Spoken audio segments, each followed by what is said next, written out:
දිග වැඩි ප්‍රමාණය මෙන්න මෙහෙම කපා ගන්න. කපාගෙන ඔන්නෝම ඒ කපාගත්ත කෑල්ල තියලා මෙන්න මේ විදිහට වටේම මහගෙන යන්න. ඔය පළවෙනි මෙහුම ඔය විදිහට වටේම අන්න පේනවනේ ඒ විදිහට වටේම මහගන්න. මහගෙන ඉවරලා ඊට පස්සේ ඔයගලන්ට පුළුවන් මේක ඕවර්ලොක් එක වගේම මහගන්න. මේ තියෙන මේ මැස්ම බලන්න මම ඕක දෙපාරක් දාලා තිනවා. බලන්න ඔන්න ඔය විදිහට දාලා පැහැදිලි නේද?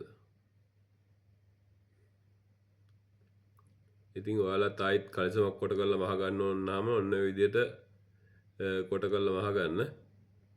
ඉතින් ඕවර්ලොක් එකත් අතෙන් මහ ගන්න පුළුවන්. ඉතින් හොයන්න බෑ. ලස්සනටම තියෙනවා. බලන්නකෝ අන්තිමට කොහොමද ෆිනිෂින් එක කියලා. නියමයි නේද?